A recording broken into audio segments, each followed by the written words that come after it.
With 3 bars on me, I ain't talking about the Wi-Fi, Ben 10 wrist, I ain't talking about the sci-fi. Look at mine, not the same color as my cock, feeling like Messi, trying to kick it like soccer. Now, the W06 is a car that has debuted on the channel since late December and has seen minimal modifications since then. Those modifications include a long tube exhaust system that slightly bumps up the horsepower. Also, as well, we have a bolt-on nitrous system that should bump up the horsepower a lot. But the fact that there's no more nitrous available in our area, that means we can't really test that theory. So when you want to bump up the horsepower on your stock LS1, what do you do for a cheap price that also is going to give you some form of reliability? You cam swap it. But you don't just cam swap it, you cam swap it in your driveway.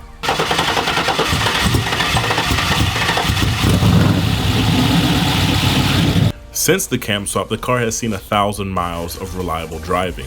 Now today in this video, I'm going to be talking about the price of actually cam swapping your car, should you do it, and also drivability as well. So let's just jump right into it.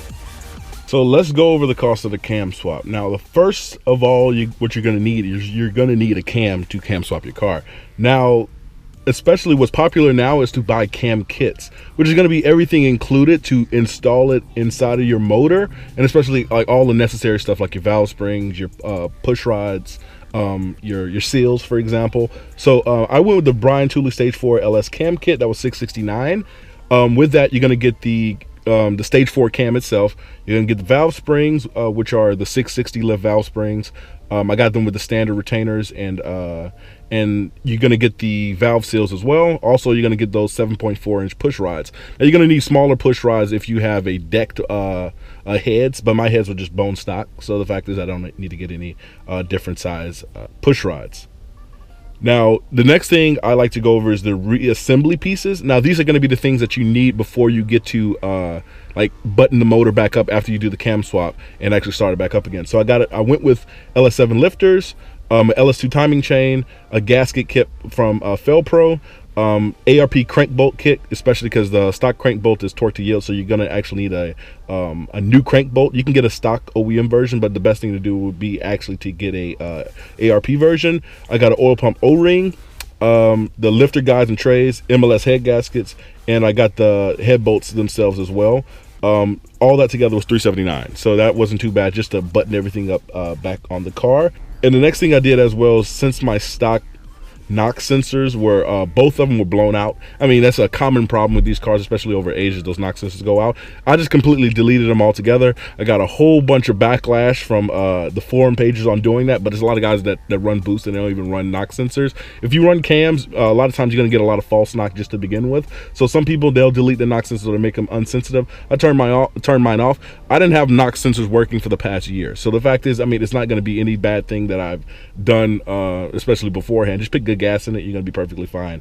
From there, I got the ICT billet cover and delete kit. All that together was $72. But so the overall cost of the swap itself, from cam kit, the reassembly pieces, and the NOx sensor delete, was all $1,120. So contrary to belief, everybody thinks you just buy a $300 cam, you throw it in your car, and then you just blaze tires. No, I mean, you really have to do it right. And the fact that we did it in our parking lot, so the fact is, you can actually do it cheaply. Especially like not getting a shop to do it, but it kind of depends on your expertise. I'm no expert. At the same time, like, I just learned a lot of stuff from forums, watching other YouTube how-to videos. There's a website called LS1 How To. So much very, very good write-ups on how to do cam swaps and things like that.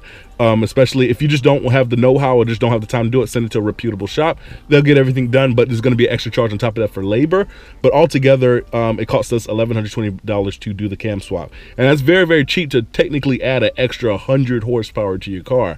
So, I mean, if you really think about other different areas of adding horsepower to cars rather than completely building the motor or doing this and that, $1,000. I mean, most nitrous kits will run you around $700, but to fully finish the nitrous kit, have everything good with a nitrous computer, especially like bottle warmers, all this extra stuff, is going to cost you around $1,000 altogether. So it's equal, and nitrous isn't going to, and cams aren't going to be as hard on your motor as nitrous is going to be.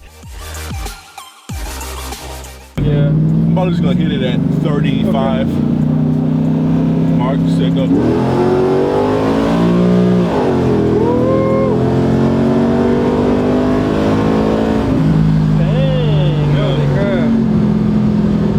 That's 100.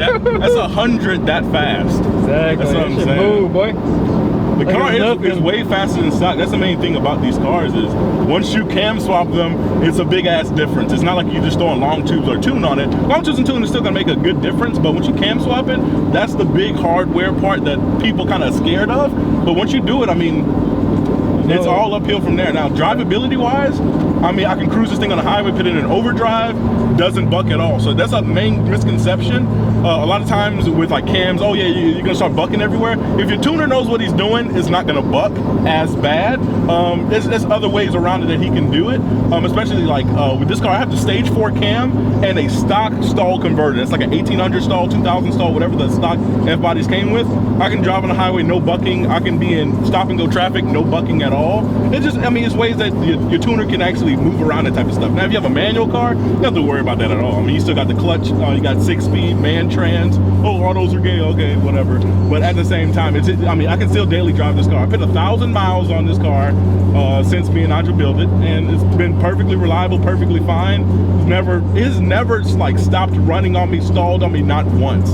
The main thing about that. Only time it ever may stall on me is if I go from like drive to reverse very, very quickly and don't give it just a little bit of throttle. It'll probably like choke the motor, especially on cold startup. But outside of that, that's like the only time it will ever die, like the motor will ever shut off by itself.